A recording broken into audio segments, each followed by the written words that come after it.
Morning students. आज मैं class 10th के स्टूडेंट्स को ट्रांसपोर्ट के बारे में पढ़ाऊंगी। ट्रांसपोर्ट को हिंदी में कहते हैं परिवहन या फिर बहन या फिर संवहन।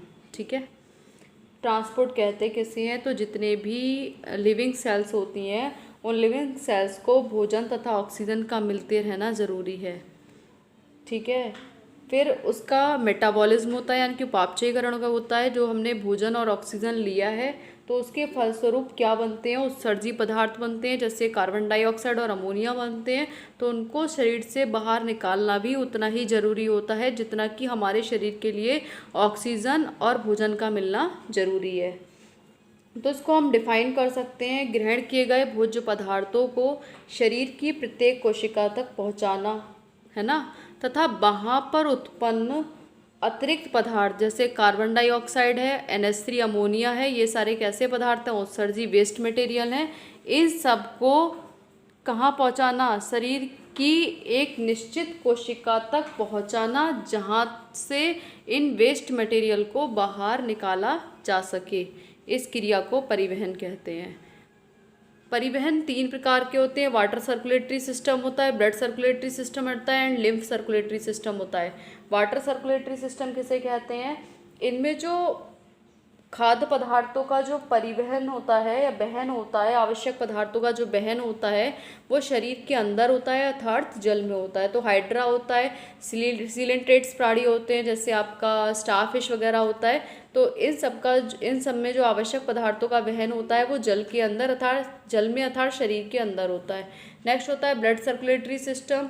ब्लड सर्कुलेटरी सिस्टम क्या होता है? ये परिवहन तंत्र का एक माध्यम है। क्या? रुधिर परिसंचरण तंत्र या रुधिर परिवहन तंत्र। जितने भी वर्टिब्रेट्स ऑर्गेनिज्म होते हैं, वर्टिब्रेट एनिमल्स होते हैं, जैसे केचुआ होता है, कीट होता है, उन सब में ब्लड सर्कुलेटरी सिस्टम पाया जाता है। नेक्स्ट आता है लिम्फ सर्कुलेटरी सिस्टम। इसे हम लस्सी का परिवहन तंत्र कहते हैं। इसमें जो छना हुआ रुधिर होता है वो आता है। तो लस्सी का वास्तव में छना हुआ रुधिर होता है। जितने भी वर्टिब्रेट्स एनिमल्स होते हैं उनमें क्या होता है? जो रुधिर ऊतक होता है वो कोशिकाओं के सीधे संपर्क में नहीं आता। ठीक है, कहाँ से आता है? केशिकाओं से छन छन कर लसिका लिम्फ सर्कुलेटरी सिस्टम में जो रुधिर आता है वो केशिकाओं से छनकर कहाँ आता है? लसिका द्रव के रूप में ऊतक कोशिकाओं के संपर्क में रहता है। इसी को हम क्या कहते हैं? लिम्फ सर्कुलेटरी सिस्टम या फिर लसिका तंत्र कहते हैं। अब हम ब्लड सर्कुलेटरी सिस्टम में किसकी बात पर करेंगे? ब्लड की बात करेंगे। ब्लड क्या होता है? एक रुधिर तरल ऊतक होता है। ठीक है, इसके तरल माध्यम को हम लोग प्लाज्मा कहते हैं और उसमें पाई जाने वाली कोशिकाओं को रुधिर कणिकाएं कहते हैं। सॉरी, कोशिकाएं नहीं, कणिकाएं कहते हैं। ओके, अब बात करते हैं प्लाज्मा की। प्लाज्मा कैसा? हल्के पीले रंग का, हल्के येलोइश कलर का पदार्थ होता है जिसमें 90% जल होता है, 10% ऑर्गेनिक एंड इनऑर्गेनिक यौगिक पाए जाते हैं। ठीक है, फिर नेक्स्ट आता है आपका आरबीसीज। ये क्या होती है? लाल रुधिर कणिकाएं होती हैं। लाल रुधिर कणिकाओं को एक नाम और दे देते हैं, एरिथ्रोसाइट्स कहते हैं। ये क्या होती हैं? स्तनधारियों में केंद्रक विहीन कणिकाएं होती हैं। ऊंट तथा लामा में सिर्फ केंद्रक युक्त कणिकाएं होती हैं। इनका जो जीवन काल होता है वो 120 डेज का होता है। इसमें क्या होता है? ऑक्सीजन संवहन के लिए रेस्पिरेटरी पिगमेंट्स पाया जाता है जिसको हम लोग क्या बोल देते हैं? हीमोग्लोबिन। ये हीमोग्लोबिन क्या करता है? फेफड़ों में ऑक्सीजन के साथ मिलकर एक अस्थायी यौगिक ऑक्सी हीमोग्लोबिन का निर्माण करता है। ठीक है, ऑक्सी हीमोग्लोबिन का निर्माण करता है। फिर ये जो ऑक्सीजन होती है वो पुनः कहाँ चली जाती है? कोशिकाओं के संपर्क में पहुंच जाती है। नेक्स्ट आता है आपका WBCs। इसको हम लोग क्या बोलते हैं? श्वेत रुधिर कणिकाएं। वैसे इसका नाम होता है लिम्फोसाइट्स।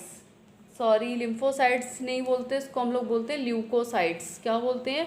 ल्यूकोसाइट्स बोलते हैं। इनका जो कलर होता है वो रंगहीन होता है और ये अमीबा के समान, सबने अमीबा देखा होगा, अमीबा के समान अनियमित आकार की केंद्रक युक्त कणिकाएं होती हैं, यानी कि जो इनकी जो शेप होती है वो निश्चित नहीं होती। ओके, ये क्या करती हैं?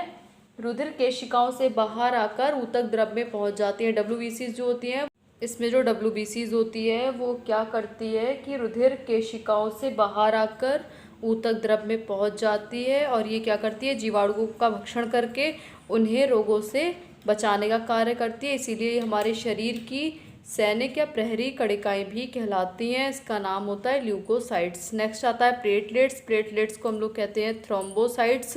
ठीक है, ये रुधिर का स्कंदन करने में सहायक होती हैं। ठीक है, जब क्या होता है अत्यधिक ब्लीडिंग हो जाती है, तो अत्यधिक ब्लीडिंग के कारण रक्त दाब में कमी आ जाती है और इनके स्थान पर यानी कि रुधिर स्राव के स्थान पर क्या होता है कि रुधिर का थक्का बनकर उसके स्राव में अवरुद्ध यानी कि उसके मार्ग में अवरोध उत्पन्न कर देती हैं, इन्हें कहते हैं प्लेटलेट्स। अब आता है सबसे important topic functions of blood. Blood के क्या कार्य हैं? तो सबसे पहला कार्य है ट्रांसपोर्ट ऑफ वेरियस सब्सटेंसेस, यानी कि ये जितने भी विभिन्न पदार्थ होते हैं उनका परिवहन करता है, यानी कि जो भोज्य पदार्थ होते हैं उनको कोशिका तक ले जाता है और जो वेस्ट मटेरियल होते हैं उन्हें कोशिका से बाहर निकालने का कार्य करता है। नेक्स्ट आता है ट्रांसपोर्ट ऑफ ऑक्सीजन, ये ऑक्सीजन का वहन करता है। मैंने इससे पहले भी बताया ब्लड में एक रेस्पिरेटरी पिगमेंट्स पाया जाता है जिससे हम हीमोग्लोबिन कहते हैं। ये हीमोग्लोबिन क्या करता है? ऑक्सीजन से रिएक्शन करता है और एक अस्थायी यौगिक का निर्माण करता है जिसे हम ऑक्सी हीमोग्लोबिन कहते हैं। ठीक है, और फिर ये विभिन्न कोशिकाओं तक पहुंचाने का कार्य करता है। रेगुलेशन ऑफ बॉडी टेम्परेचर, ये क्या करता है? हमारे शरीर के सभी भागों के तापों का नियमन करता है। नेक्स्ट आता है ब्लड क्लोटिंग, ये क्या करता है? रुधिर जो होता है वो ब्लड का थक्का बनाने में सहायक होता है, यानी कि रुधिर के स्कंदन में सहायक होता है। फिर लास्ट आता है आपका प्रोडक्शन फ्रॉम इन्फेक्शियस डिजीज, और ब्लड क्या करता है? हमारे शरीर में उपस्थित रोगाणुओं का भक्षण करके या फिर रोगाणु को नष्ट करके उन्हें निष्क्रिय।